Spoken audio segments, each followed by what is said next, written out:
Obviously, it's again another very practical question, especially we're living in the time where everything is very quick, very fast. You have to go back to the office, you are working, you have to look after your children, you have to go to collect your kids from the school, etc.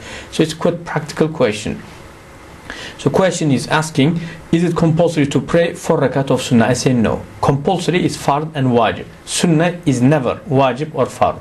Okay, so that is the answer. Means answer is no. But question, if you carry on missing the sunnah prayer 4 rakat of Zuhr, are you going to be sinful? Very minority of Hanafi said yes, but the Mu'tamad official Hanafi position, no.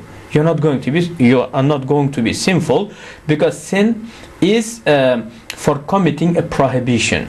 Okay, and not performing sunnah in the fiqh is called isa'a, disliked. Not disliked as a prohibition, but it's better to not to miss it. Means if you pray it, you are rewarded, but if you do not pray it, you are not sinful. And that is the official Hanafi position.